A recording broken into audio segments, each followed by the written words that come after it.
On est prêt? Alors on va débuter avec un mot de prière. Alors Seigneur, on se courbe devant toi ce soir encore une fois pour te remercier de ce moment qu'on passe ensemble. La communion fraternelle que nous avons les uns avec les autres est très importante. Car Seigneur, ça va se poursuivre jusque dans l'éternité. Alors, à travers nos conversations de ce soir, on examine les Écritures, Seigneur. Et nos conversations ont pour but de nous édifier, de nous rapprocher de toi. Instruis-nous par ton Saint-Esprit sur le texte que nous allons regarder. Et Seigneur, on veut te dire qu'on t'aime et qu'on désire faire ta volonté. On est loin d'être parfait, Seigneur, parce qu'on est encore dans ce monde. Mais nous attendons avec espérance la promesse que tu nous as faite. Ce jour vient, Seigneur, jusqu'à ce que tu reviennes. Garde-nous loyaux, fidèles. Garde-nous dans l'espérance de ta promesse. Merci pour cette soirée. Amen. Amen. Amen. Alors, on m'a suggéré de terminer notre étude sur le divorce et le remariage en regardant les textes de l'apôtre Paul. Et je pense que c'est une bonne chose. Ce soir, on va regarder principalement 1 Corinthiens chapitre 7. Alors, si vous avez votre Bible, j'ai écrit les textes, mais si vous avez votre Bible et vous désirez suivre, parce qu'on va sauter d'un texte à l'autre, alors n'hésitez pas, suivez 1 Corinthiens chapitre 7. Alors, j'ai pensé ce soir débuter avec l'idée de voir comment l'apôtre Paul voyait le mariage. Et à travers les quelques textes que nous avons dans le Nouveau Testament, surtout dans les lettres de Paul, on voit que l'apôtre Paul avait une vision très élevée du mariage. Alors, je vais commencer, excusez, je vais revenir au début, là. Je vais reprendre ma petite flèche. Et puis, je reviens encore au commencement. Je n'ai pas cliqué à bonne place. Quand j'ai pas ma souris, j'ai juste mon doigt. J'ai un peu de misère avec ça. Vous rappelez le texte dans Romains chapitre 7, le verset 1, où l'apôtre Paul dit « Ignorez-vous, car je parle à des gens qui connaissent la loi, que la loi exerce son pouvoir sur l'homme aussi longtemps qu'il vit. » La loi exerce son pouvoir sur l'homme aussi longtemps qu'il vit. Alors, dans la compréhension juive de la loi, cette loi-là a été appliquée tant et aussi longtemps qu'une personne était vivante. Ainsi, là, il va tirer une conclusion, il va démontrer quelque chose. Une femme mariée est liée par la loi à son mari tant qu'il est vivant. Mais si le mari meurt, elle est dégagée de la loi qui la liait à son mari. Si donc du vivant de son mari, elle devient la femme d'un autre, ou elle devient la femme d'un autre homme, elle sera appelée adultère. Mais si le mari meurt, elle est affranchie de la loi de sorte qu'elle n'est point adultère en devenant la femme d'un autre.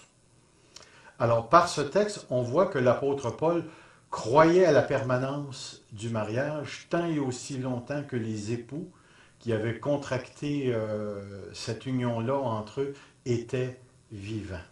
Est-ce qu'il y a d'autres choses qui vous frappent dans ce texte-là? La loi mosaïque. Dans le contexte, si on avait lu les autres versets, on aurait vu. Mais dans Romains 6, 7, 8, c'est vraiment la loi mosaïque qui est en vue. Yeah. Mm. En réalité, le mariage a été donné dès le début de la Genèse, donc ce n'est ni civil ni légal. La loi de Moïse, ça a été donné à la société. C'est une structure dans laquelle Dieu demande que les êtres humains vivent. Alors que ce soit un mariage civil ou que ce soit un mariage religieux, une fois que le mariage a été contracté devant Dieu, c'est fait. Exactement.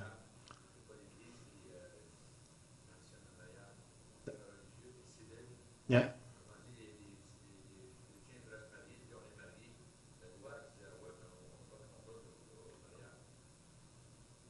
Tu veux dire civil? Ben, ça c'est à notre époque. Mais faut que tu te dises que dans le temps de Moïse, les mariages étaient interfamiliales. Donc, il y avait quelque chose qui se passait entre deux familles lorsqu'une personne se mariait. Il y avait une sorte de contrat, plus une dot qui était donnée, qui scellait le contrat. Un autre texte qu'on revoit ici, c'est dans 1 Timothée 50, au 5.11, qui va dire « Mais refuse les jeunes veuves ». Donc ici, c'est sous-entendu que ce sont les jeunes femmes qui ont perdu leur mari, car lorsque la volupté les détache de Christ, elles veulent se marier et se rendre coupables en ce qu'elles violent leur premier engagement. Avec cela étant oisives, elles apprennent à aller de maison en maison et non seulement elles sont oisives, mais encore causeuses et intrigantes, disant ce qu'il ne faut pas dire. Je veux donc que les jeunes se marient. Le mot jeune ici, n'oubliez pas, fait référence à les jeunes veuves qui vient de parler ici. Je veux donc que les jeunes, attendez une minute, je retrouve mon texte, se marient, qu'elles aient des enfants, qu'elles dirigent leur maison, qu'elles ne donnent à l'adversaire aucune occasion de médire. Donc l'apôtre Paul croyait que les veuves pouvaient se remarier. Donc, encore une fois, on voit que l'apôtre Paul avait une perception du mariage qui ressemble à tous les autres auteurs du Nouveau Testament qui parlent du mariage. Comme on voit dans la lettre aux Romains, une personne, une femme qui perdait son mari pouvait se remarier parce qu'elle n'était plus liée par la loi. Pardon? C'est probablement la même chose. S'il perdait sa femme, il devait avoir le droit de se remarier aussi. Paul applique métaphoriquement au mariage la relation que Jésus-Christ entretient avec son Église. Puis vous vous rappelez de ce texte-là? Vous soumettant les uns les autres dans la crainte du Seigneur, femmes, que chacune soit soumise à son mari comme au Seigneur, car le mari est le chef de la femme, comme Christ est le chef de l'Église, qui est son corps et dont il est le Sauveur. Or, de même que l'Église est soumise à Christ, les femmes doivent l'être à leur mari en toute chose. Marie, que chacun aime sa femme comme Christ a aimé l'Église et s'est livré pour elle. Alors on voit encore dans l'utilisation du concept du mariage, ce rapport avec Christ et son Église est utilisé pour rehausser en même temps cette notion du mariage. Paul avait une notion du mariage qui impliquait la chefferie de l'homme et la soumission de l'épouse. Êtes-vous d'accord avec ça? Êtes-vous d'accord? Non, je vais préciser ma question. Êtes-vous d'accord que Paul pensait comme ça? Est-ce que vous pensez comme Paul? Et que ça ne parle pas fort, que ça ne parle pas fort. Alors, tous ces versets témoignent de la conception monogame de l'apôtre Paul. Regardez encore ici comment l'apôtre Paul va parler du mariage. Tous ces versets témoignent de la conception monogame du mariage. Donc, Paul ne croyait pas à la polygamie, puis il ne croyait pas au mariage de même sexe. Il faut donc que l'évêque soit irréprochable. Dans votre Bible, c'est marqué « mari d'une seule femme ». Moi, j'ai effacé le mot « seul ». Pourquoi? Parce qu'il n'est pas écrit dans le grec. L'homme d'une femme, c'est ça qui était écrit dans le grec. Ensuite, au verset 3-12, les diacres doivent être maris, là je l'ai laissé, d'une seule femme, mais dans le grec, le mot seul n'est pas là. Pourquoi est-ce que je souligne cette affaire-là? Parce qu'il y en a qui enseignent qu'un ancien, un pasteur, un évêque, qui décrit la tâche de ceux qui conduisent l'Église, ne peuvent se marier qu'une seule fois. Ça veut dire que si la femme meurt, le pasteur ne peut pas se remarier en aucun cas. Parce que c'est marqué le mari d'une seule femme.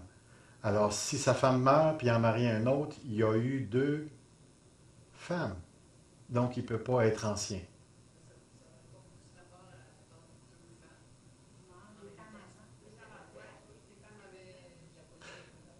Pas nécessairement, parce qu'on ne retrouve pas une polygamie très, très prononcée chez les Grecs. La polygamie était beaucoup plus pratiquée chez les Juifs que chez les Grecs. Dans le contexte ici, en réalité, c'est une femme à la fois. Maintenant, la grande question que ce texte-là suscite, c'est est-ce qu'un pasteur peut divorcer, se remarier et être pasteur? Parce qu'il y a eu une femme à la fois. Mais on ne rentrera pas dans ce sujet-là ce soir. Je veux juste relater ce que l'apôtre Paul enseigne ici. Ensuite, dans 1 Timothée 1,6, c'est écrit « S'il s'y trouve quelque homme irréprochable, mari d'une femme ayant des enfants fidèles. » C'est juste pour vous dire que l'apôtre Paul avait une conception très élevée du mariage.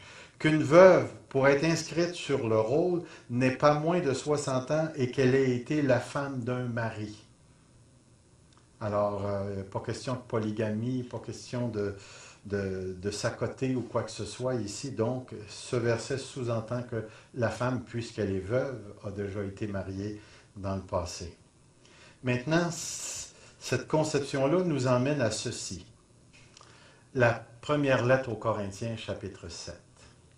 La lettre aux Corinthiens, en passant, est une lettre que je trouve très, très fascinante. Les Corinthiens avaient beaucoup de problèmes. Mais en même temps, l'apôtre Paul nous livre des perles dans cette lettre-là qui sont tellement précieuses pour nous. Alors, je vais vous lire le petit paragraphe que j'ai écrit ici. La première lettre aux Corinthiens a été écrite par l'apôtre Paul, qui a lui-même fondé l'Église autour de 49-51. Cette lettre occasionnelle a été écrite pour répondre aux diverses questions d'une lettre que les membres de l'Église de Corinthe auraient fait parvenir à l'apôtre. Nous savons par la réponse de Paul qu'il y avait dans la vie de l'Église, et ça c'est intéressant, dans la vie de l'Église de Corinthe, des problèmes de division, chapitre 1 à 4, des problèmes d'inceste, le chapitre 5, des problèmes légaux entre les frères s'emmenaient en cours et non devant les anciens, mais devant les autorités civiles. Il y avait le problème d'abstinence sexuelle et de divorce au chapitre 7, de viande sacrifiée au chapitre 8 à 10, de rébellion des femmes et de l'ivrognerie au repas du Seigneur, chapitre 11, du triomphalisme au niveau des dons spirituels. Moi, je suis rendu au top, là, je parle en langue, puis ainsi de suite, là, je parle la langue des anges. Et finalement, il y avait dans l'Église la fausse doctrine concernant la résurrection d'entre les morts. Puis, ça termine avec le chapitre 16, qui est une recommandation pour ramasser une offrande. C'est le seul bon chapitre dans toute la lettre, qu'il n'y a pas de problème. Alors, on se retrouve dans une condition tout à fait particulière d'une Église qui vit des grandes tensions. On retrouve de la rébellion à plusieurs niveaux, autant chez les hommes que chez les femmes. Alors, lorsqu'on arrive au chapitre 7, on a quelque chose de bien particulier. Alors, je vais vous lire un tout petit peu le passage ici.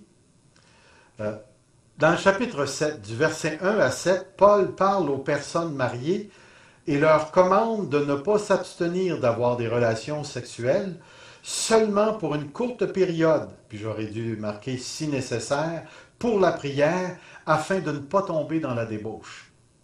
Alors, ces versets-là s'adressent aux gens qui étaient mariés. Le verset 8 et 9, Paul parle aux célibataires, mais pour éviter la débauche, il leur recommande de se marier. Au verset 11 à 10, 10 et 11, Paul s'adresse aux personnes mariées. On va aller voir le texte qui veut leur dire. Et du chapitre 7, 12 à 16, Paul s'adresse, et là j'aurais dû mettre un petit X ici, là. Paul s'adresse aux croyants mariés avec un incroyant, ou à des incroyants ici.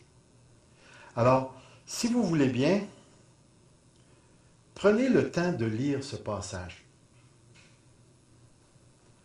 À ceux qui sont mariés, j'ordonne, non pas moi, mais le Seigneur, que la femme ne se sépare point de son mari. Si elle est séparée, qu'elle demeure sans se remarier, ou qu'elle se réconcilie avec son mari, et que le mari ne répudie point sa femme. Qu'est-ce qui vous frappe dans le texte, premièrement? Qu'est-ce qui frappe aux yeux, juste en regardant le texte? OK, donc c'est un ordre apostolique. D'autres choses qui vous frappent. Pardon? Oui, il va parler de Jésus. Donc, Paul connaissait la pensée de Jésus sur le divorce. J'ordonne, non pas moi, mais le Seigneur. Alors, si Paul parle au nom du Seigneur, il parle dans la même lignée que le Seigneur Jésus-Christ. Mais y a-t-il d'autres choses qui vous frappent aussi, qui est frappant dans le texte? Regardez la fin du verset 11. Que le mari ne répudie point sa femme. Donc, il parle aux deux ici. Mais avez-vous remarqué qu'il y a une parenthèse? Il y a quelque chose entre parenthèses? C'est intéressant, ça. Ça voudrait dire à ce moment-là que la parenthèse, si vous l'enlevez, on dirait à ceux qui sont mariés, j'ordonne non pas moi, mais le Seigneur, que la femme ne se sépare point de son mari et que le mari ne répudie point sa femme. Est-ce que ça ressemble à l'évangile de Marc, à l'évangile de Luc et à l'évangile de Matthieu? Que la femme ne se sépare pas de son mari. Et en passant, comprenez bien, le mot séparation n'a pas le même sens que nous aujourd'hui. Nous, quand on dit on s'est séparé, on présuppose qu'on est encore marié. Mais dans le contexte ici, séparer, répudier ont le même sens ici. Donc l'apôtre Paul, étant donné qu'il était dans la société romaine, croyait aussi bien que la femme pouvait divorcer son mari que le mari pouvait divorcer la femme. Qu'est-ce qu'on fait de la parenthèse? Ben oui, c'est certain qu'on la laisse là. Mais qu'est-ce que l'apôtre Paul est en train de dire ici, à partir de la parenthèse? Oh non, non, probablement que l'apôtre Paul ici représente pas un cas, ou nous présente pas un cas nécessairement qui est dans l'Église, là, mais il est en train de donner des directives en raison du divorce. Probablement que quand elle est venue au Seigneur, la femme, si elle est déjà séparée, ça veut dire peut-être? Est-ce qu'il parle d'une femme séparée? À qui est-ce qu'il parle ici? Deux femmes, un homme et une femme mariée. OK. Un couple marié. Oui, mais si elle est séparée, ça veut dire qu'elle OK. est déjà séparée. Si elle est séparée.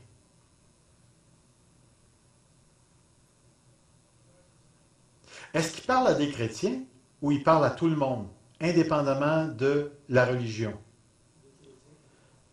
Pourquoi tu dirais ça? Ces lettres sont envoyées. Oui, ces lettres sont envoyées aux chrétiens, définitivement. De toute façon, les autres, ils lisent pas la Bible. Mais il n'avait pas de Bible dans ce temps-là. Ils ne devaient pas lire les lettres de Paul non plus. L'idée ici, là, c'est que quand l'apôtre Paul commence au verset 7, c'est-à-dire au verset 1 du chapitre 7, c'est évident qu'il parle à des chrétiens. Celui qui a une Bible ou celle qui a une Bible, là, pourriez-vous nous lire les 2-3 premiers versets du chapitre 7? Ignorez-vous, frères, car je parle à des gens qui connaissent la loi, que la loi s'exerce sur son pouvoir. Non, tu es dans Romains, là. 1 Corinthiens 7. Pour ce qui concerne les choses dont vous m'avez écrit, OK, arrête là. déjà là, on voit que c'est Pour ce qui concerne les choses dont vous m'avez écrit. C'est qui a écrit? C'est les chrétiens de l'Église de Corinthe qui ont envoyé une lettre à Paul. Continue, Guy. Je pense qu'il est bon pour l'homme de ne point toucher de femme. OK? Toutefois, pour éviter l'impudicité, que chacun ait sa femme et que chaque femme ait son mari. Principe général qui ne s'adresse pas juste aux chrétiens, mais continue. Que le mari rende à sa femme ce qui lui doit OK? et que la femme agisse de même envers son mari. OK. Continue. La femme n'a pas autorité sur son propre corps, mais c'est le mari. Et pareillement, le mari n'a pas autorité sur son propre corps, mais c'est la femme. Mhm. Ne vous privez point l'un de l'autre, si ce n'est de commun accord pour un temps, afin de vaquer à la prière. Alors, c'est tout à fait évident qu'il parle à des chrétiens ici. Quand tu arrives au verset, je pense que c'est 9, c'est-tu 8, 9, il parle aux célibataires. À ceux qui sont pas mariés. Moi, à ceux qui ne sont pas mariés, puis il va dire, je voudrais que vous soyez tous comme moi. Mais pour éviter l'impudicité, mariez-vous. Car vaut mieux se marier que de brûler. Puis de brûler ici, c'est pas du vrai feu en passant. Hein? C'est la passion hormonale, là, la libido là, qui monte. Là. Hein? Yeah, c'est vraiment, vraiment de ça qu'il parle dans le contexte. Non, ça n'a rien à voir avec l'enfer, ça a rapport avec la sexualité. Parce que lis le texte, lis-le à haute voix, tu vas voir, c'est très intéressant. Mais s'il manque de continence, qu'il se marie, car il vaut mieux se marier que de brûler. Vaut mieux se marier que de brûler. Qu'est-ce qu'il veut dire par brûler? Brûler de désir, c'est en plein ça. C'est que si tu n'as pas été faite pour le célibat, c'est certain que tu vas avoir toute cette affaire-là qui va monter, puis tu vas en baver des fois même. Alors il dit, au lieu de brûler, mariez-vous. Et si c'est à cause du texte original, tu peux dire ça? Non, c'est le contexte. C'est vraiment le contexte. Vraiment le contexte.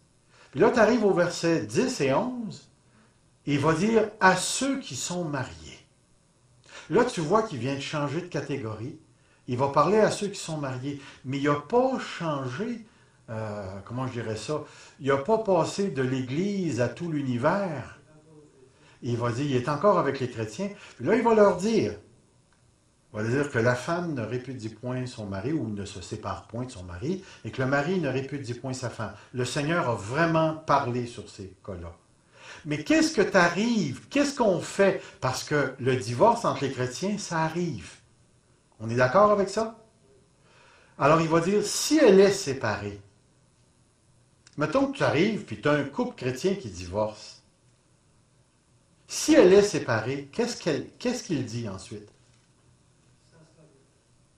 Il va dire, si elle est séparée, qu'elle demeure sans se remarier. Nous, on l'a traduit avec un verbe. Mais dans le grec, c'est le mot agamos. Le mot gamos veut dire mariage. Quand vous dites qu'une personne est normale puis elle est anormale, vous voulez dire quoi? Qu'elle n'est pas normale, qu'elle est en dehors du normal et ainsi de suite.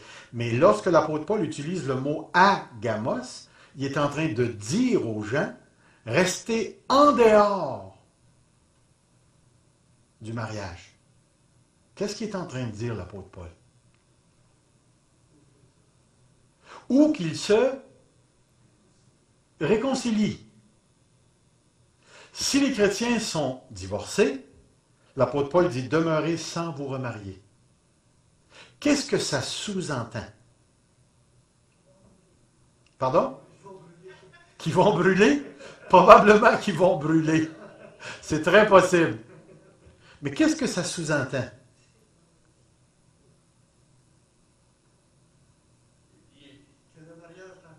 Que le mariage a encore effet. Et que ce mariage-là n'est pas causé par la pornoïa, comme on a vu, par la fornication, l'inconduite, l'adultère, et ainsi de suite. Les gens se divorcent, mais l'apôtre Paul leur dit pas, OK, votre mariage est fini. Il dit, non, restez à l'extérieur du lien conjugal, ou pas du lien conjugal, mais de vous remarier. Restez agamos, en dehors du mariage, ou revenez ensemble et réconciliez-vous. Autrement dit, si on veut déduire d'une manière adéquate ce que l'apôtre Paul est en train de dire, c'est que le divorce légal n'efface pas nécessairement le lien conjugal. Êtes-vous d'accord avec ça? Vous pouvez défier tout ça, là. Vous avez le droit. Pourquoi l'apôtre Paul leur demande de rester à l'extérieur du mariage ou de se réconcilier? Parce que le mariage est encore valable. Vous savez ce que ça veut dire, hein?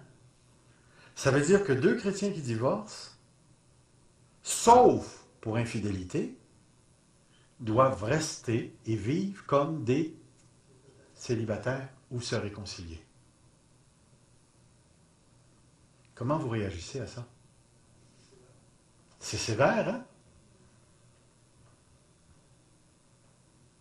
Puis remarquez bien, hein?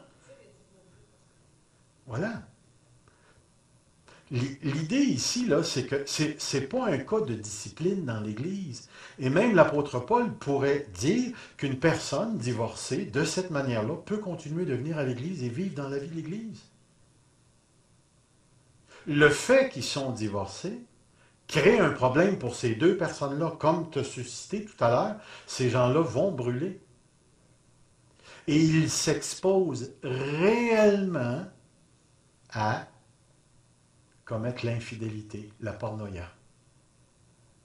Ça devient extrêmement sérieux. Et c'est pour ça que l'apôtre Paul nous indique que le mariage, vu du point de vue divin, est quelque chose d'extrêmement sérieux. Alors, si deux chrétiens se divorcent, mais qu'il n'y a pas eu d'adultère, ces chrétiens-là sont appelés à rester dans l'état où ils sont, c'est-à-dire deux personnes agamos, en dehors du mariage. Guy? Paul dit qu'il vaut mieux pas se marier. Non, c'est pas ce que Paul dit. Ben, c'est sûr. Il me semble que c'est ce qu'il dit. Il est avantageux, De pas se marier. mais il ne dit pas c'est mieux.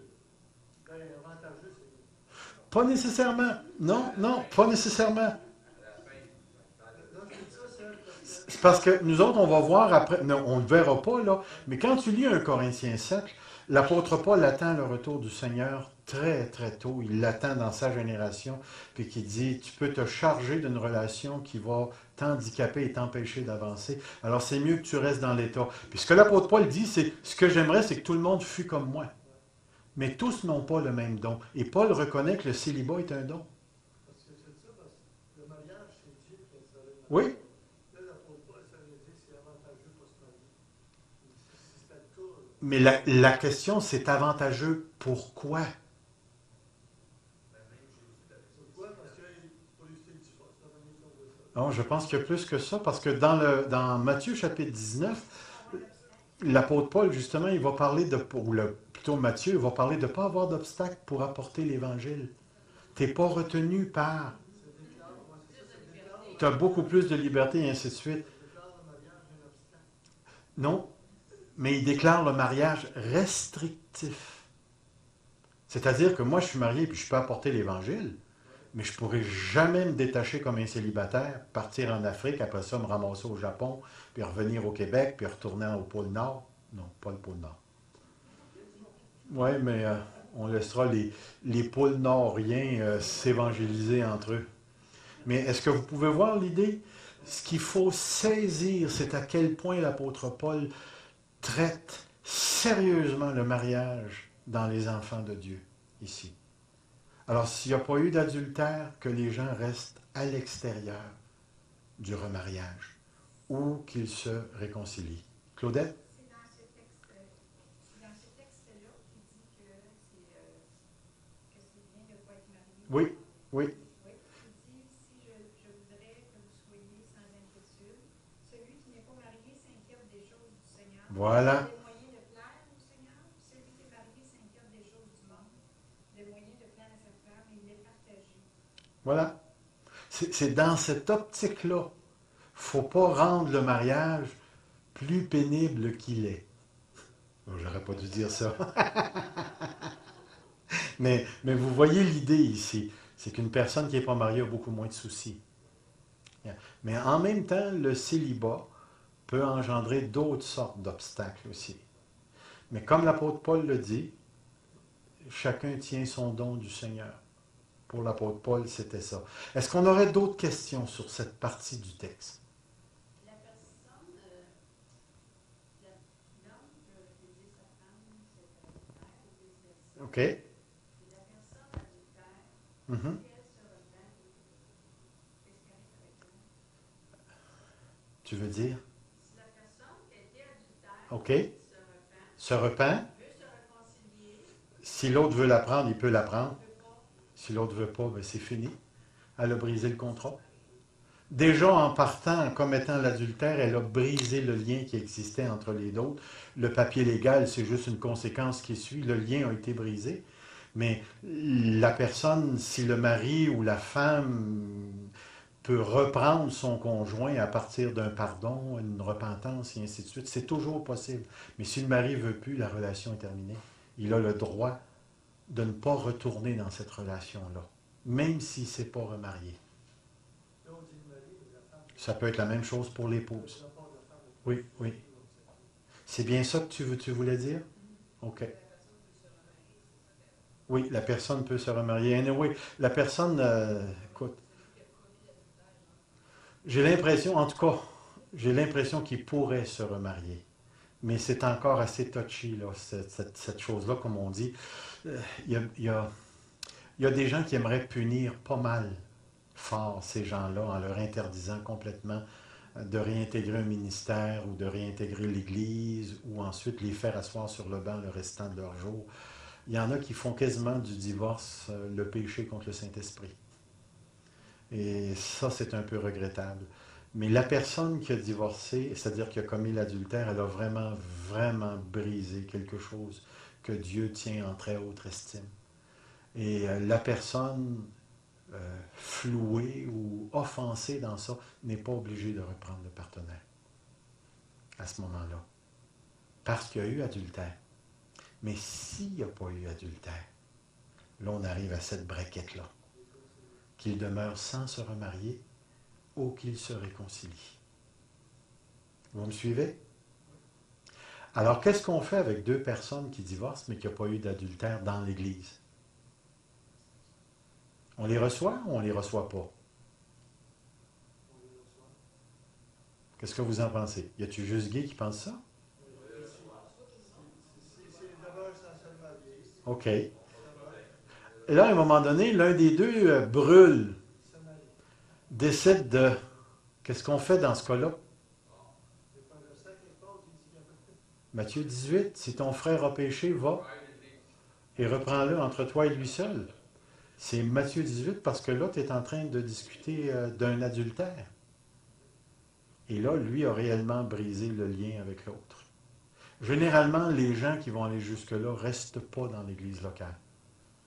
Mon expérience me montre que les gens qui sont en faute, généralement, ne veulent pas nécessairement changer dans des contextes comme ça, alors préfèrent quitter l'Église ou quelque chose comme ça.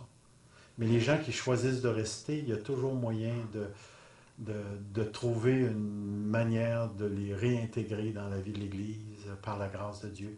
Mais il y a certaines conséquences qu'on n'est pas capable de récupérer. On ne peut pas réparer un mariage qui est mort. Si la personne a commis l'adultère, le lien est brisé, l'autre n'est vraiment plus obligé de reprendre l'autre. Puis le pasteur qui va arriver, puis il va dire, tu es obligé de le reprendre, mais demandez-lui de relire sa Bible. Parce que c'est faut vraiment pas mettre des fardeaux où le Seigneur n'en a pas mis. Est-ce que ça va? Parce qu'on va passer à l'autre texte. L'autre texte. Alors, je vais passer tout ça. En passant, si vous désirez avoir les notes, vous avez juste à me le laisser savoir. Je vais les envoyer. Qui demeure, voyez-vous ici, c'était sans se remarier. OK, j'arrive à la prochaine place. Le croyant non-croyant. Aux autres, ce n'est pas le Seigneur, c'est moi qui dis. Si un frère a une femme non-croyante et qu'elle consent à habiter avec lui, qu'il ne la répudie point. Si une femme a un mari non-croyant et qu'il consent à habiter avec elle, qu'elle ne le répudie point. Donc, encore une fois, l'homme et la femme ont le droit de répudiation. Mais dans le contexte ici, une personne est mariée et elle se convertit. Elle se retrouve mariée à un incroyant. L'incroyant consent à continuer la relation. Qu'est-ce que le Seigneur dit ici? Mais ce n'est pas le Seigneur, c'est l'apôtre Paul qui dit à ce moment-là, pas de répudiation. Pas de répudiation. Alors, comment expliquez-vous le fait que l'apôtre Paul dit c'est pas le Seigneur, c'est moi? C'est sa pensée à lui. Ah, c'est définitivement sa pensée à lui. Il n'y a pas à sortir de là. Ça veut pas dire que le Seigneur pense la même chose. Quand tu dis ça, ça veut dire que c'est pas important. Est-ce que ça veut dire que c'est moins important? Ça veut-tu dire que Jésus ne pense pas comme ça? C'est l'impression que ça donne. Et pourtant, il doit penser comme ça puisque c'est écrit dans la Bible. C'est intéressant comme pensée. Alors, comment on explique ça? Comment on explique que l'apôtre Paul il dit c'est pas le Seigneur, c'est moi? C'est sa conviction. Définitivement, c'était sa conviction. Mais je pense qu'il y a une manière de comprendre ça un peu plus simplement, un peu plus simple. Jésus n'a jamais rencontré cette situation-là. Où est-ce que Jésus a exercé son ministère? Parmi les Juifs. That's it. Il a parlé avec certains Samaritains. Mais quand Jésus se prononce sur le divorce et le remariage, il se prononce dans un contexte juif. L'apôtre Paul a été envoyé vers qui? Vers les païens. Et il faut tenir compte de ça. L'apôtre Paul rencontre un cas que Jésus n'a jamais rencontré, puis que Jésus sur lequel n'a jamais statué, n'a jamais donné de direction ici. L'apôtre Paul reconnaît qu'il est appelé par Dieu, il est appelé pour fonder les églises. L'Église écrit quelques questions. Excusez, l'apôtre Paul va répondre à ces questions-là. Et en répondant à ces questions-là, on a une question, qu'est-ce qu'on fait lorsqu'un conjoint n'est pas chrétien? Peut-il divorcer? Et l'apôtre Paul répond, c'est pas le Seigneur, c'est moi qui dis ça. Et vous allez voir que l'apôtre Paul va se prononcer dans les lettres qu'il écrit sur des choses dont le Seigneur n'a jamais parlé. Donc l'apôtre Paul est un apôtre particulier ayant l'autorité d'établir des règles pour l'Église, puisqu'il la fonde. Il fait partie de cette pierre angulaire là, dans Éphésiens. Il a donné les uns comme apôtres et ainsi de suite qui vont fonder l'Église de Christ. Et là, l'apôtre Paul, devant un cas particulier, écrit ceci. Alors, aux autres, ce n'est pas le Seigneur, c'est moi qui dis. Si tu es marié à un inconverti et que le non-croyant choisit de rester dans cette relation-là, tu répudies pas. Est-ce que ça va pour vous? Connaissez-vous des enfants de Dieu qui sont dans des relations comme celle-là? Est-ce qu'on en a à l'Église des gens qui sont dans des relations comme celle-là? Exactement. On a d'autres personnes dans l'Église qui sont exactement dans cette situation-là. Régent, oui. Claudette est dans une situation comme celle-là aussi. Alors, c'est des situations, qu'on le veuille, qu'on ne le veuille pas, un couple entend parler de l'Évangile, l'homme ou la femme se convertit. C'est des choses qui vont arriver. Moi, j'ai connu un couple où lui s'est converti, puis pendant 5 ans, sa femme lui a fait la guerre. Elle est venue au Seigneur au bout de 5 ans, mais elle lui a fait la vie très, très, très dure, mais elle a toujours voulu rester dans la relation. Probablement que ça lui faisait plaisir de punir, mais il reste qu'en bout de ligne, elle ne voulait pas quitter la relation. Est-ce qu'on a des problèmes avec cette partie du texte-là? Est-ce que ça va pour vous? Êtes-vous d'accord avec ça? Vous n'avez pas le choix, c'est dans la Bible. On va aller un petit peu plus loin. Car le mari non-croyant est sanctifié par la femme, et la femme non-croyante est sanctifiée par le mari, autrement vos enfants seraient impurs, tandis que maintenant ils sont purs. Ça, c'est vraiment un passage particulier. Qu'est-ce que vous voyez comme difficulté dans ce passage-là? Oui. Les enfants sont purs. Comment on doit comprendre le mot sanctifié? Est-ce que le mari est sauvé dans le texte? Qu'est-ce qui vous dit dans le texte que le mari n'est pas sauvé? C'est un non-croyant. Donc, le mot sanctifié ne peut pas être utilisé pour dire le mari est sauvé. Alors, comment on va comprendre le mot sanctifié? On va aller voir dans le grec. Dans le grec, ça ne nous amènera pas bien, bien loin. Pardon? Quand on dit sanctifié par la femme, ça veut dire Dieu accepte ça vu que la femme est sauvée, c'est son enfant. Alors, le mot sanctifié voudrait juste dire Dieu accepte. La situation. En tout cas, encore là, voyez-vous l'idée, c'est que prenez le mot sanctifié, puis allez voir dans les écrits de l'apôtre Paul, est-ce que le mot sanctifié est déjà utilisé à une autre place pour dire accepter?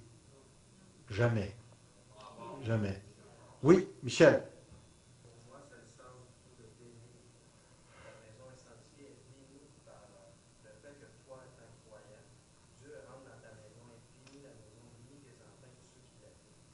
Est-ce que le mot sanctifier est utilisé pour décrire bénir? Jamais. Donc le mot ne peut pas vouloir dire bénir ici. Jamais, jamais le mot sanctifier est utilisé pour dire bénir. Voyez-vous, c'est que l'apôtre Paul écrit quelque chose ici qui est tout à fait particulier, puis je vais vous en sortir une meilleure. Oui.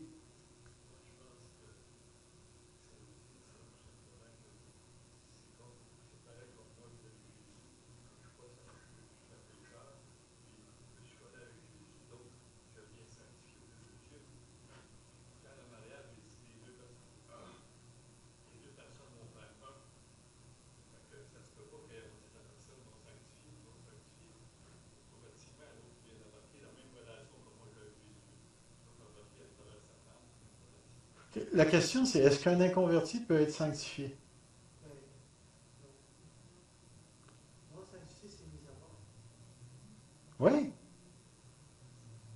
Même, regardez, on va changer le mot mettre à part là, par le mot consacré. Puis je vous disais que j'avais une autre petite affaire à vous dire. Dans le texte, car le mari sanctifié est sanctifié dans sa femme. Ici, ils l'ont traduit par sa femme. Mais si on fait juste prendre la petite préposition par, dans le grec, ça veut dire dans sa femme. Ça veut dire qu'il y a quelque chose dans la femme qui se répand sur le mari et dont le mari reçoit parce qu'il demeure dans la relation avec cette personne-là. Et ça a un effet dans le texte parce que autrement vos enfants seraient impurs et maintenant sont purs. Donc il y a quelque chose dans la relation conjugale d'un croyant et d'un non-croyant où le non-croyant reçoit quelque chose de la femme ou du mari croyant. Et c'est dans ce rapport que le mari est sanctifié. Ce n'est pas dans un rapport avec Christ, parce qu'il n'a pas de rapport avec Christ et il ne croit pas. Mais c'est dans le rapport mari et femme. Et c'est là que ça se passe. Alors, aussitôt que tu veux faire rentrer quelques notions de salut ou de quoi que ce soit, ça ne parle pas de salut dans le contexte.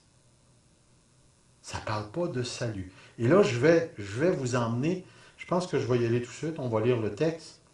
On va parler des mariages mixtes, un Corinthien désirait, ainsi de suite. Je vais m'en venir au verset 12, on l'a vu, si un frère, on reste ensemble, il n'y a pas de problème. Attendez, je vais arriver à mon texte. OK. Car le mari non-croyant est sanctifié par la femme. Je vais juste vous lire des bouts ici. Comment devons-nous comprendre l'idée de sanctification dans un tel contexte? Et regardez comment certains chrétiens ont compris la chose. Certains chrétiens de Corinthe croyaient que rester dans un mariage avec un non-croyant les rendait impurs. Pourquoi l'apôtre Paul va dire « répudie pas », autrement, si tu fais ça, tes enfants vont être impurs. Tandis que là, le mari est sanctifié, les enfants sont purs. Qu'est-ce que l'apôtre Paul a bien voulu dire ça? Alors, pourquoi est-ce qu'il dit ça? Mais c'est parce qu'il y avait probablement dans l'église de Corinthe des gens qui se posaient la question, qui disaient « je suis marié à un inconverti, il va me rendre impur. » Puis là, l'apôtre Paul, il revire ça de bord, il dit « non, non, c'est toi qui le rends pur. C'est toi qui le sanctifie. » Et Paul dit au contraire, votre présence en tant que chrétien dans le mariage fait du bien aux non-croyants et même à vos enfants. À cause de vous, ils sont, je reviens au mot béni, ils reçoivent du bien de la main de Dieu. Paul ne dit pas que cela fait d'eux des chrétiens, mais vivre dans une famille où il y a un chrétien est déjà un plus. L'évangile est tout près. Il est vécu dans leur présence, un exemple donné par chaque action et chaque parole. Autrement dit, la personne qui vit dans l'Évangile démontre sa foi en Dieu et la personne est exposée à ça. Mais regardez bien ce que d'autres ont écrit, et c'est là que ça devient intéressant. Nous savons que le non-croyant n'est pas sauvé simplement parce qu'il est marié avec un croyant. Très important. Le mariage ne sauve personne. Alors comment comprendre l'idée de sanctification? Certains ont compris l'idée de sanctification comme étant sous l'influence de. La sanctification semble être que l'incroyant, en raison de la grande proximité avec le conjoint chrétien, se trouve dans une sorte d'environnement de mise à part qui lui permet de subir les influences de sainteté qui le rend susceptible au salut. Cela vaudrait également pour les enfants. C'est-à-dire que parce qu'il y a un chrétien, il y a plus de chances d'être influencé au salut. Problème, c'est que le mot sanctifié ne veut jamais dire ça. Ne parle pas d'une influence. Puis le texte, c'est pas l'idée que la femme influence le mari. C'est que le mari, dans la femme, est consacré, est sanctifié. Parce qu'ils font un. Définitivement, il y a quelque chose là qui est vraiment, vraiment, vraiment particulier. Regardez lui ici, M. Greg Keener.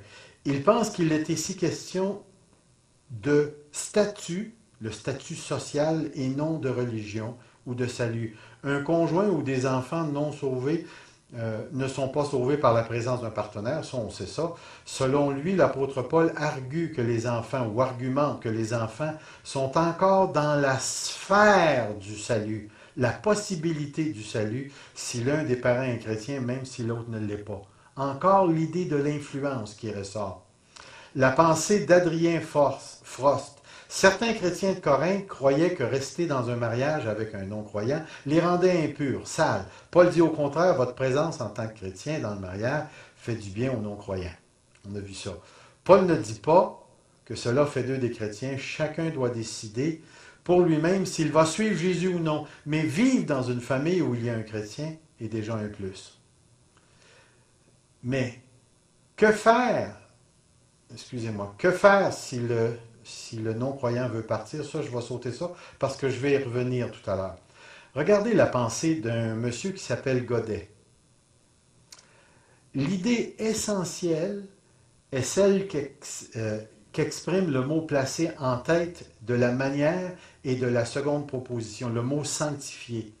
L'emploi de ce terme est sans doute provoqué par la crainte que pouvait éprouver le chrétien, tralala, d'être marié avec un non-chrétien. Il dit ensuite, et c'est là que je veux en venir, si je peux y arriver. OK.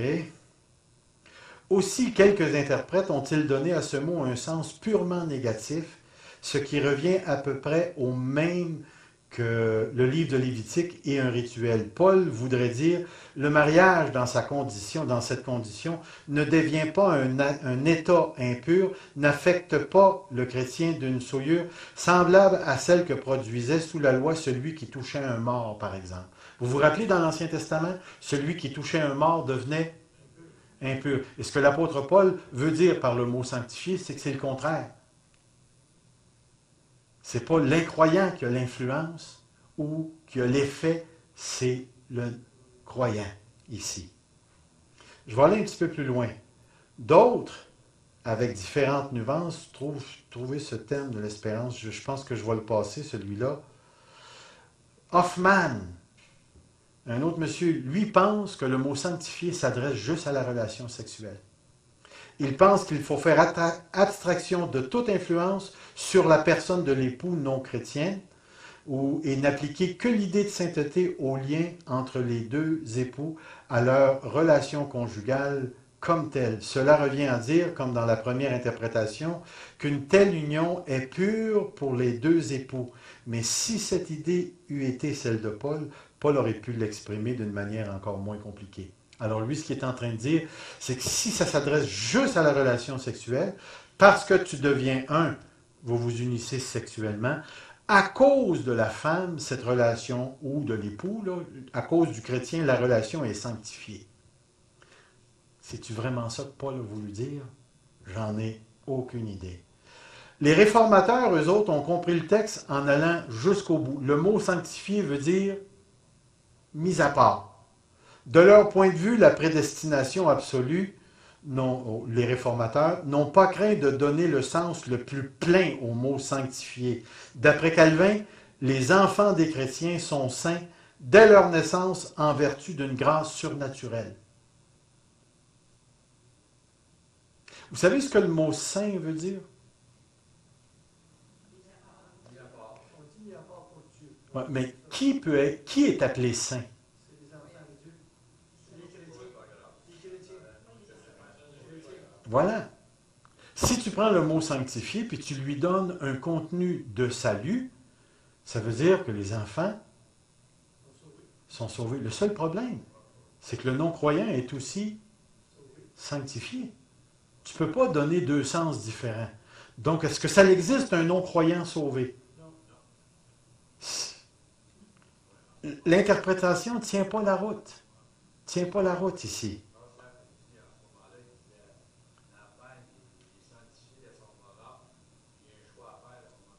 Yeah. Non. Yeah.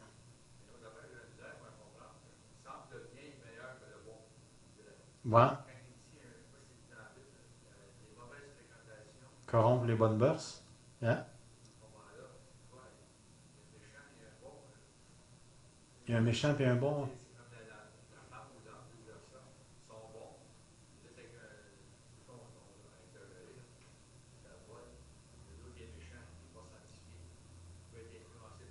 Il peut être influencé par lui, définitivement.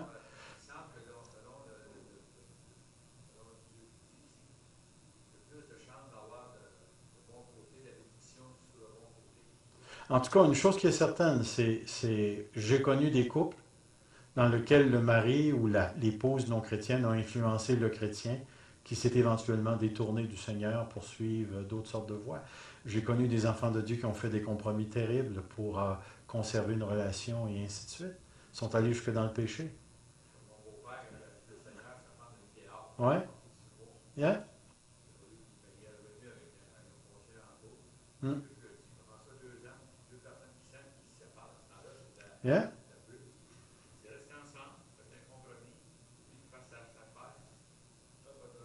Mhm.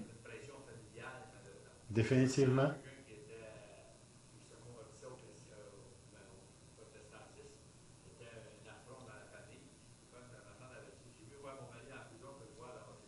Yeah.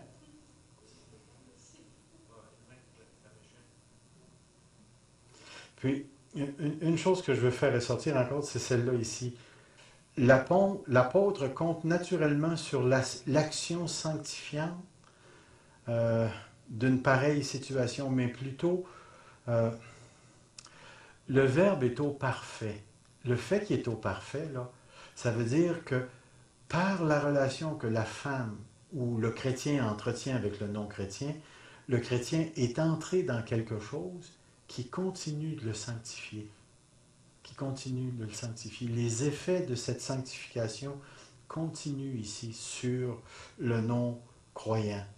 Donc, le mot sanctifié, et là je vous retourne sur les possibilités qui ont été présentées, le mot sanctifié pourrait signifier être cérémoniellement pur. Être pur, comme on a vu, toucher un mort ou quoi que ce soit. Donc la personne mariée avec un croyant aurait moins de corruption dans sa vie parce qu'elle est mise à part dans cette relation-là. Le mot sanctifié pourrait faire référence à l'influence. Mais le mot sanctifié au parfait avec la préposition dans, c'est-à-dire qu'il est sanctifié dans la femme, signifierait que, et c'est là je pense qu'il est important, l'incroyant participe à la sainteté du croyant. Participe à la sainteté du croyant.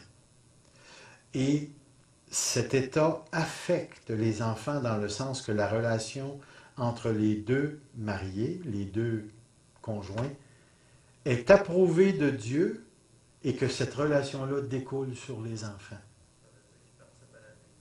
C'est qui participe aux fruits que la femme participe. La femme participe à la bénédiction.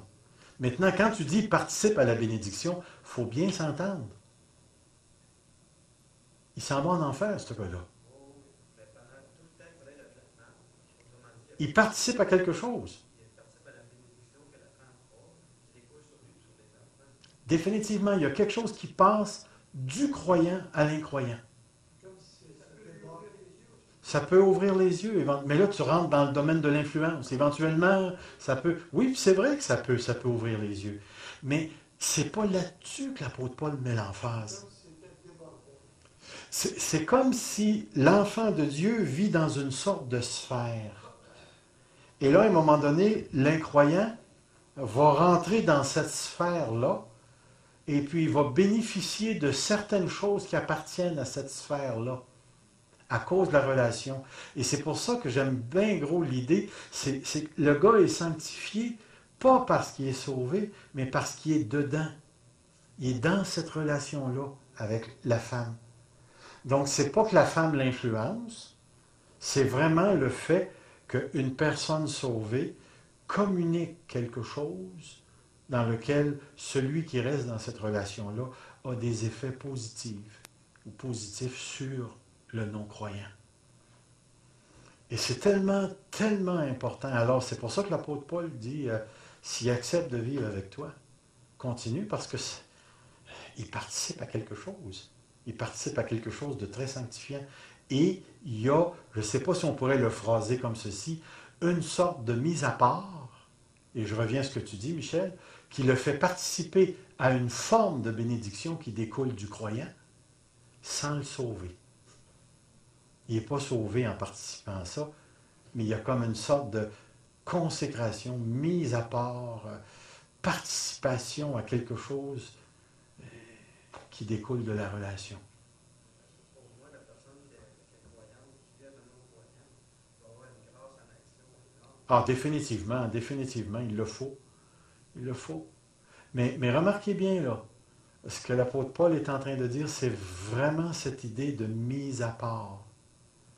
Mise à part de quoi ou pourquoi, ça, l'apôtre Paul ne le définit pas. Donc, ce n'est pas un texte facile. Si on avait une chose à retenir, c'est un peu comme je viens de vous dire, c'est que quelque part, le chrétien permet aux non-croyants d'entrer dans quelque chose, de vivre quelque chose, de participer à quelque chose. Mais il ne participe pas à la pleine bénédiction du salut, parce qu'il reste un non-croyant. Le croyant, il a compris une chose énorme. L'amour que Dieu partage dans sa parole, l'amour qui vient de lui, l'amour que Dieu essaie de mettre dans les commandements, la personne a su les mettre en pratique. J'espère, en tout cas. Alors Dieu sanctifie davantage cette personne-là de sa maison Mm. pour l'encourager, pour l'aider à construire. Alors, il y a quelque chose qui se passe. Je pense que je ne peux pas aller plus loin avec ce texte-là, à moins de faire une recherche très, très, très poussée. J'aimerais aller à l'autre verset, si vous voulez bien, dans 1 Corinthiens 7,15. Si le non-croyant se sépare, qu'il se sépare. Le frère ou la sœur ne sont pas liés dans ces cas-là. Dieu nous a appelés à vivre en paix. Encore une fois, vous regardez le mot séparer ici. Qui prend l'initiative du divorce? Le non-croyant. Donc le mot qu'il se sépare fait retomber toute la responsabilité sur le non-croyant puisque le verbe est réflexif, c'est-à-dire qu'il se sépare lui-même, que lui-même prenne l'initiative de se séparer. Alors l'apôtre Paul va dire, dans ce cas-là, ils ne sont pas liés. Ils ne sont pas liés. Qu'est-ce que le mot lié veut dire? Regardez ce que j'ai écrit ici. Le mot lié, je vous l'ai écrit, dédoulotai, qui vient du mot doulo, qui veut dire asservir, être esclave. Pensez bien à ce terme-là. Nous, on a de la misère à comprendre ce que c'est qu'un esclave. On a de la misère à comprendre ce que c'est qu'être esclave, parce qu'au Québec, puis dans l'époque qu'on vit, il n'y en a pas d'esclaves. À moins qu'on se retrouve dans des pays où il y a jette des personnes, bien ainsi de suite. Là, l'esclavage devient difficile. Mais ce que l'apôtre Paul est en train de dire, c'est que le lien qui existe entre l'homme et la femme dans le mariage, c'est un lien qui est aussi intense que l'esclavage. On est vraiment lié, on appartient vraiment à un autre ici. Et ce que l'apôtre Paul est en train de dire, c'est que dans une telle situation, la personne n'est pas liée, n'est pas asservie, n'est pas dans cet état de lien qui, comment je dirais ça, qui rend esclave ici. Le terme est très, très fort. Alors, quand l'apôtre Paul dit « n'est pas lié », il est vraiment en train de dire quelque chose, c'est vraiment coupé. Il n'y a plus de relation en termes de lien entre ces deux personnes-là, ici. Si le non-croyant déserte la relation, le lien qui existait n'existe plus. La personne n'est plus asservie à cette relation-là. Mais il y a autre chose aussi que j'ai marqué. De plus, le verbe est à la troisième personne du parfait. Puis pourquoi j'ai mis le mot parfait en noir? Parce que dans le grec, le parfait, là, décrit la conséquence d'une action dans le passé. Regarde, je vais te donner un exemple de ce que je veux dire. Si quelqu'un s'en vient à côté de toi, puis qui te donne une bonne claque d'en face, OK? Une bonne, là, vraiment une bonne, là. Qu'est-ce que ça va faire quand tu vas recevoir la claque? Tu vas t'insulter. Parle en termes physiques. Ça va faire mal. Qu'est-ce qui va rester après une fois que la claque a été donnée? Non, pensée physique. Ça va être rouge, OK, ainsi de suite. Alors, c'est de ça que l'apôtre Paul parle. La claque, puis après ça, il reste une conséquence. Et ce que l'apôtre Paul dit, le jour où le non-croyant déserte la relation, ça vient de s'arrêter là, et cette coupure-là dure après ça. Dure et dure et dure et dure et dure et dure. Autrement dit, le lien est complètement brisé. Donc, elle ou il quitte la relation meurt. OK? Qu'est-ce qu'on fait dans un cas où la personne ne veut pas aller chercher le divorce? Parce qu'elle ne veut pas payer pour le divorce, mais c'est elle qui est partie. Là, le chrétien s'en va à l'hôtel, ou il s'en va voir à l'hôtel de ville, je t'ai pour dire, il s'en va voir un juge, il s'en va voir un avocat, puis tout ça, puis il obtient un divorce. C'est lui qui a obtenu le divorce parce que celui qui est parti ne veut plus rien savoir, puis c'est un irresponsable. Puis il ne veut pas payer. Est-ce qu'à ce moment-là, le fait que la personne va chercher le divorce, c'est elle qui a quitté la relation? Ben non. Conséquence. Il va chercher le papier légal, mais le papier légal, c'est juste une confirmation que la relation est déjà brisée. Alors, ce que l'apôtre Paul est en train de dire, c'est qu'aussitôt que celui qui a déserté, la relation est brisée, puis ça vient de terminer. Et ça continue dans cette terminaison-là. La personne n'est plus liée, n'est pas liée dans ces cas-là. Alors, l'apôtre Paul est en train de dire quelque chose de très intéressant. Tu as un croyant, un non-croyant qui choisit de rester ensemble. L'incroyant participe à quelque chose parce qu'il est en relation avec le croyant. En bas, si l'incroyant s'en va, la relation est finie. Complètement finie. Oui, Gilles. Très intéressant que tu mentionnes ça. Regarde bien ici. Regarde ce que ce monsieur-là a écrit. M. Lenski. La désertion produit les mêmes effets que l'adultère. Il détruit le lien du mariage. L'essence du mariage, c'est l'union. Lorsque celle-ci est brisée, ce que Dieu avait destiné à la permanence est détruit. La différence entre la désertion et l'adultère est que dans l'adultère, la partie offensée peut pardonner, ce qui est impossible, j'aurais dû écrire avec la désertion, puisque la désertion sous-entend que le déserteur n'est plus là. Il ne peut pas y avoir de réconciliation. Parti. Mais c'est intéressant. Les effets sont les mêmes devant Dieu. Ainsi de suite. Ensuite, vous avez la fameuse phrase dans le texte qui dit « Dieu nous a appelés à vivre en paix ». Comment on va comprendre ce texte-là?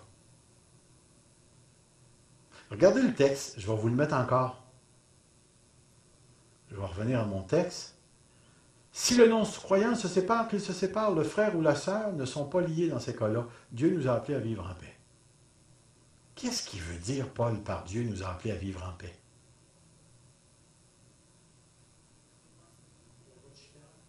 Définitivement pas de chicane. C'est tout à fait vrai. Dieu nous appelle à vivre en paix. Je vais aller ici. Dieu nous appelle à vivre en paix. Le divorce est préférable dans de telles circonstances. Lorsqu'un homme croyant veut partir, tenter de le retenir peut engendrer de grandes tensions et de la violence. De plus, si l'incroyant déserte le mariage de façon permanente et ne veut pas payer les frais du divorce, c'est ce que je viens de vous écrire, blablabla, ça se peut que la personne soit obligée d'aller chercher son propre divorce. Vivre en paix, là, c'est que Dieu veut la paix. Dieu ne veut pas la chicane, ne veut pas. Si tu essaies de tellement conserver la relation avec un non-croyant qui est déjà parti, puis qui veut partir, et ainsi de suite, tu ne pourras pas l'empêcher de partir. Dieu veut la paix. Dieu veut la paix. Et c'est pour ça qu'il arrive aux 2 prochaines questions. Car sais-tu, femme, si tu sauveras ton mari? Ou sais-tu, mari, si tu sauveras ta femme? Qu'est-ce que l'apôtre Paul a voulu dire par ça?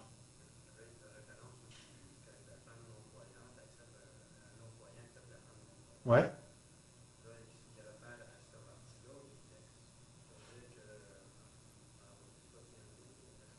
Mm-hmm.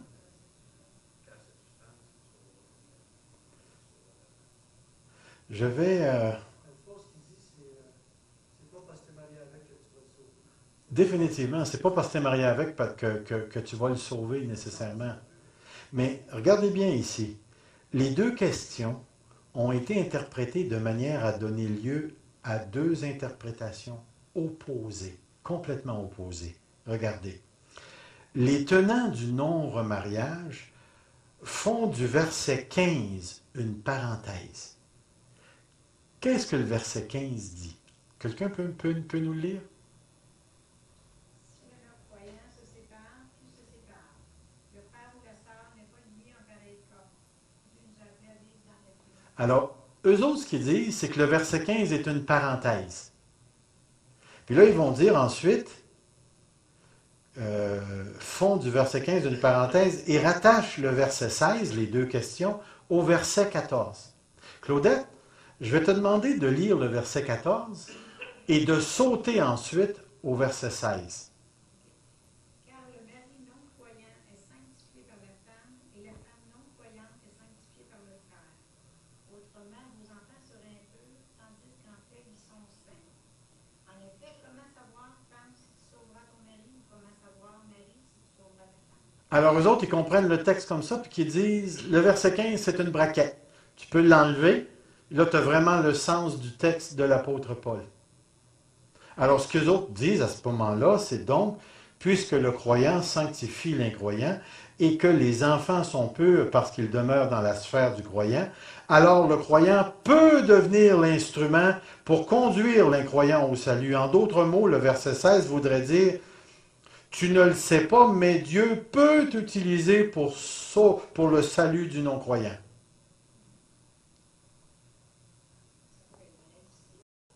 Le problème, c'est qu'il saute un verset. Mais regardez, d'autres encore connectent le verset 16 à la phrase « Dieu nous a appelés à vivre en paix ». Le chrétien est appelé à vivre en paix, alors il convertira le non-croyant à la même paix. Problème avec ces interprétations-là, c'est quoi? C'est que le texte n'est pas bâti comme ça. Je suis obligé de prendre le verset 15 puis de le manipuler pour être capable de faire entrer cette idée-là. Tandis que la manière la plus naturelle, attendez une minute, je vais tout simplement vous dire, ce qui est sous-entendu est que le croyant doit persévérer dans cette relation et attendre que le non-croyant revienne. C'est comme si on disait, il est parti, mais Dieu peut le sauver, alors toi, attends. Pouvez-vous vous imaginer ce que ça veut dire, ça, ici? Si le non-croyant s'en va, laisse-le partir. Tu n'es pas lié dans ces cas-là. Mais tu ne sais pas si Dieu, tu ne sais pas si tu peux le sauver. Alors attends qu'il revienne. Combien d'années tu vas attendre? On est attendu qu'il vienne de toute la vie. Voilà. Depuis le Il n'y a plus de lien. Mais ceux qui ne veulent pas de remariage, eux autres sont obligés de tasser ce verset-là. Alors, j'en arrive ici, à cette chose-là. Il n'y a rien dans le texte qui indique que le verset 15 est une parenthèse et que le verset 16 est grammaticalement rattaché au verset 14. Il en est de même pour la phrase « Dieu nous a appelés à vivre en paix ». Il n'y a rien dans le texte qui nous permet de faire sauter le verset 16 au verset 14. Grammaticalement parlant, on ne peut pas faire ça. Donc, il y a un sous-motif qui amène les gens à voir le texte comme ça. L'interprétation des deux questions qui nous semble le plus naturel est que Paul indique le contraire de l'interprétation précédente. Il est impossible de savoir si un croyant marié à un non-croyant sera l'outil de sa conversion. En d'autres mots, si un croyant choisit de partir, eh bien qu'il parte, tu n'es plus asservi ou dans un lien de soumission à cette relation-là. N'essaie pas de le retenir. Tu ne sais pas si tu vas le conduire au salut. C'est ça, tu ne sais pas. Alors, si tu t'entêtes à vouloir garder cette relation-là, tu te crées des gros problèmes. Alors, c'est comme si l'apôtre Paul donnait une conséquence logique. Tu ne sais pas si Dieu va le sauver. Tu ne sais pas si tu vas le sauver, tu vas le conduire au salut. Si l'inconverti veut partir, laisse-les partir. Voyez-vous, les deux questions, là, pourraient être prises dans deux sens, mais c'est le contexte qui détermine si oui ou non je le prends dans un sens ou dans un autre. Moi, j'ai tendance à voir le texte de cette manière-là, dans le texte ici. Tu n'es plus lié, casse-toi plus la tête, tu ne sais pas si Dieu va t'utiliser pour le sauver ou pas. La même chose pour le mari. Que sais-tu si toi, homme, tu sauveras ta femme? Tu ne sais pas. Alors, puis remarquez bien, ça suit logiquement le verset 15. Si l'inconverti veut partir, laisse-les partir. Dans ce cas-là, vous n'êtes pas liés. Que sais-tu si tu vas le sauver ou si tu ne le sauveras pas? Autrement dit, c'est puisque tu ne le sais pas, laisse aller la chose. Laisse aller la chose. Vos pensées à vous sur ce texte-là, parce qu'on arrive à la fin. Moi, je fait un témoignage d'un chrétien. Il est devenu chrétien après la mort de sa femme. Mm-hmm. Il était alcoolique, sa femme était chrétienne.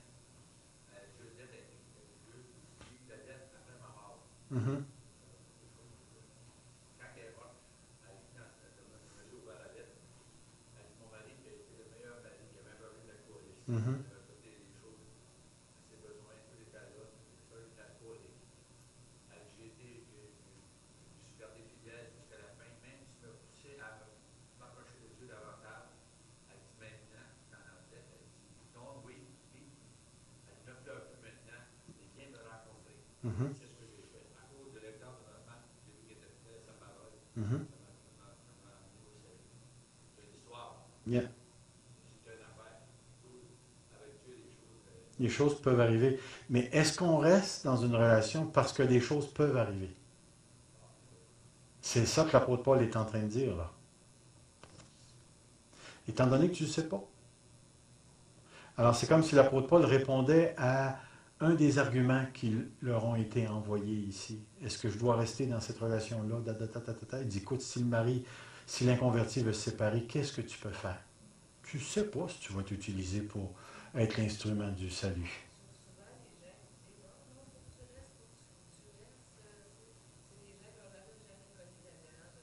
C'est très possible. Il y en a. Définitivement. Yeah. Oui, Michel. Moi, je le voyais qu'elle voulait la femme pour l'encourager à rester avec le mari qui acceptait qu'elle soit croyante. Mais c'est parce que là, tu faisais le saut, toi. Tu sautais par-dessus le verset 15. Pour moi, puis dans l'autre, c'est d'une façon. Le premier, pour moi, c'était comme un encouragement pour la femme qui est heureuse dans sa relation pareille avec sa famille non-croyante. Mm-hmm. Le second, c'est que, mettons, tu te mets là, après la vie comme qui était dans le 15, dans le 16, c'est tout le contraire. Il veut s'en aller, il s'en va. Ben, la femme doit accepter, il s'en va. Exactement. Fait que dans un sens, c'est une parole d'encouragement dans un D'une manière ou d'une autre. Puis dans l'autre, ben, c'est une autre façon de Yeah. l'encourager à dire, regarde, viens en paix, va pas après le malheur, tu ne cours pas après, c'est lui qui est parti. Maintenant, il connaissait ton point de vue, il connaissait ton amour pour Dieu, il sait qui tu es, puis il a décidé qu'il sortait de ta vie. Laisse-le sortir. Tu ne sais pas si tu vas être utilisé par Dieu pour le sauver, donc laisse aller. C'est ça, parce que pour moi, il n'appelle pas à persévérer dans quelque chose de désespérant. Voilà. Mais il encourage dans la bonne situation, puis il encourage dans l'autre manière d'agir d'une façon différente afin de ne pas brimer sa vie. Mais oublie pas, hein, le verset 15, le verset 16 est une conséquence du verset 15 et non pas du verset 14. Quand tu parles de l'appliquer au verset 14, n'oublie pas que c'est une application personnelle. Ce n'est pas la structure du texte.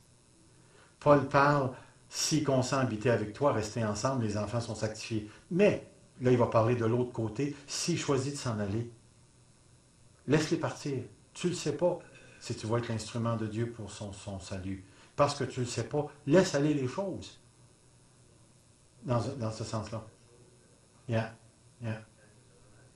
N'oubliez pas, hein, il n'y a pas une place dans ces textes-là que l'apôtre Paul parle du remariage. Avez-vous remarqué? Il n'y a pas une place où l'apôtre Paul parle du remariage. Alors, il y a des gens qui disent, parce que le texte ne parle pas de remariage, Paul n'approuvait pas le remariage. Est-ce qu'on peut tirer cette conclusion-là? Pourquoi? Il n'a pas mis l'emphase. Parce que le non-voyant est parti. Ils sont occupés de bien occuper les autres. Regarde ce que Michel est en train de dire. Il n'en parle pas directement, mais comme d'une manière oblique. Le lien n'existe plus. C'est comme s'il était mort. Le lien n'existe plus. Alors, de tirer la conclusion que la personne peut se remarier me paraît logique. Mais de dire que parce que Paul ne dit pas ouvertement, il ne peut pas y avoir de remariage, alors les gens ne peuvent pas se remarier. La seule place qui peut encourager ça, c'est ces deux chrétiens qui se divorcent pour autre chose que la pornoïa, que l'infidélité. Eux autres ne peuvent pas se remarier. Ils doivent rester en dehors de ça ou de revenir ensemble, de se réconcilier. Mais dans l'autre cas du croyant qui quitte, qui déserte la famille, eh bien, probablement qu'il l'aurait dit. On sait qu'il encourage les jeunes veuves à se marier, à se remarier dans un sens. Alors, Paul n'était pas, comme Jésus, contre tout remariage. Vraiment, vraiment pas. Il reconnaissait que le divorce était quelque chose de terrible, mais l'apôtre Paul n'est pas nécessairement contre. Il ne faut pas faire dire à Paul ce qu'il ne dit pas. Mais là, les gens vont dire, oui, mais il ne dit pas que tu peux te remarier. Non, mais si tu regardes l'orientation du texte, il y a vraiment cette possibilité-là qui est là. Puis en plus de ça, s'il n'en parle pas, tu ne bâtis pas un argument sur le silence, alors ça veut dire que le remariage ou le non-remariage peut être bon d'une manière ou d'une autre. Puis tu ne peux pas prendre une position puis dire, OK, ça peut être bon d'une manière ou d'une autre, puis dire tous les deux sont valables. C'est pas vrai. Tu ne peux pas avoir le droit de te remarier puis avoir le droit de ne pas te remarier. Les textes sont là, le sous-entend et ainsi de suite. Alors, Paul nous démontre que la possibilité du remariage, selon moi, elle est là. Elle est dans le texte. Sous-entendu. Oui. Exactement. Alors, avant qu'on termine à ce point-ci, auriez-vous quelques questions? 5, 4. Sur ça, on va finir. Oui. Oui, ça, je ne veux pas toucher à ça parce que c'est pas... voilà, c'est... Oui. Yeah. Mais je ne veux pas me rendre jusque-là parce qu'en réalité, notre thème était plus le divorce et le remariage. Oui. L'Église catholique n'attire pas les mêmes conclusions. Non. C'est pour ça que ça dépend vraiment du point de départ. Si déjà en partant dans ta tête, tu as accepté qu'il n'y a pas de divorce valable, il n'y a pas remariage, ou il peut y avoir divorce, il peut y avoir non-remariage, ou il peut y avoir divorce et remariage. Aussitôt que tu adoptes une de ces lignes-là, tu vas t'arranger pour que tous les textes de l'Écriture entrent dans cette manière de penser-là. Moi, je crois que la parole de Dieu nous permet le divorce dans certaines circonstances, au moins deux, c'est-à-dire la pornoïa et la désertion de l'incroyant. Il y en aurait peut-être un troisième que je n'ai pas touché ce soir, qui nous dit, si quelqu'un ne prend pas soin des siens, il est pire qu'un infidèle. Dans 1 Timothée, là. Alors ça aussi. Il y a peut-être un autre cas aussi dans le livre de Malachie qui dit, si quelqu'un couvre son vêtement de violence. Dans le moment, l'expression fait référence à la relation conjugale, celui qui bat sa femme. Oui, définitivement. Puis pourtant, Jésus, dans Ézéchiel, il va donner une lettre de divorce. Dieu va donner une lettre de divorce à Israël.